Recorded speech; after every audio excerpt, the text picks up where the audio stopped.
Hi sir. Hi. Sir మొన్న recently ముగ్గురు arrest అయ్యారు కదా మన తిరుపతి లడ్డు గురించి. సో దాని గురించి మీరు ఏం చెప్పారు? అంటే గత 2019 నుంచి ఆ ప్రీవియస్ గతంలో మన వైఎస్ఆర్ జగన్ ప్రభుత్వం ఉన్నప్పుడే ఈ యొక్క విషయం అనేది బయటపడ్డది. ఆయన ఎందుకు చర్య తీసుకోలేదు సార్?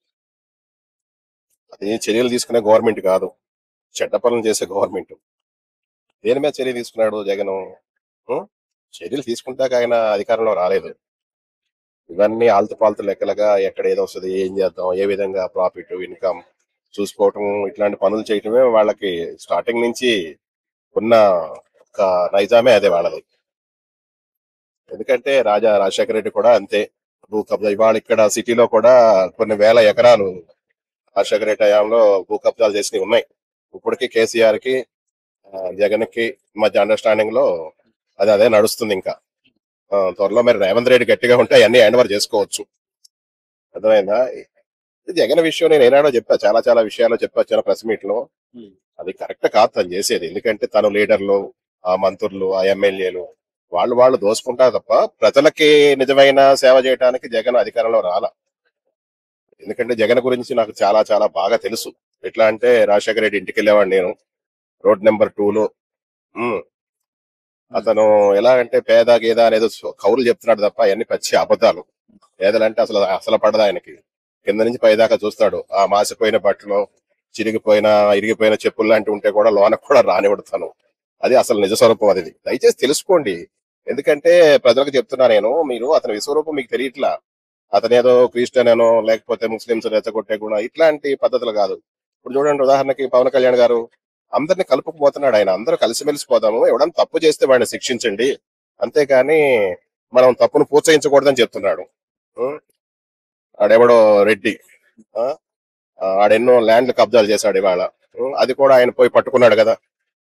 ఇప్పుడు ఎర్రచందనం విషయాలు పట్టుకున్నారు కదా. ఎవరైనా ఏ గవర్నమెంట్ అయినా తప్పు చేసేవాడిని పట్టుకోవాలి, వాడికి శిక్ష వేయాలి.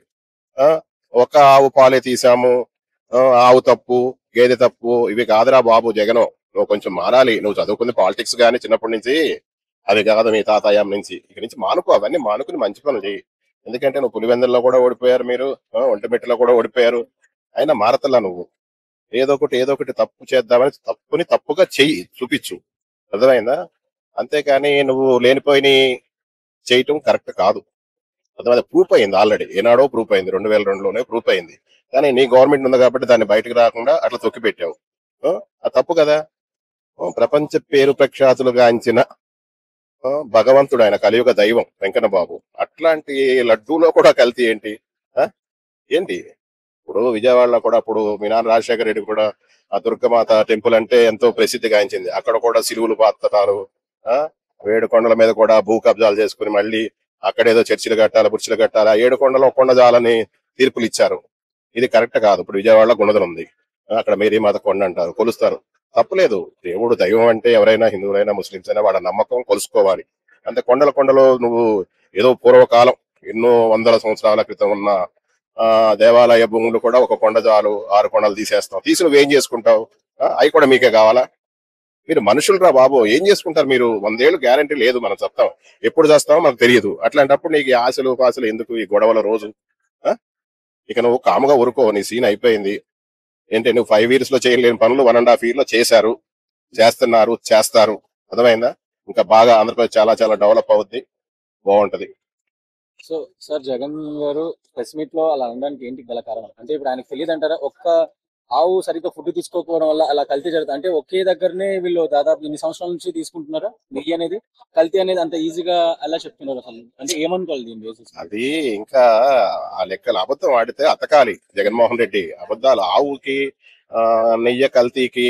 అర్థమైందా? అది ఫ్యాక్టరీలో తయారైంది, ఆవు దగ్గర ఏం తయారవ్వాలి. ఆవు పాలు ఇచ్చింది అంతే.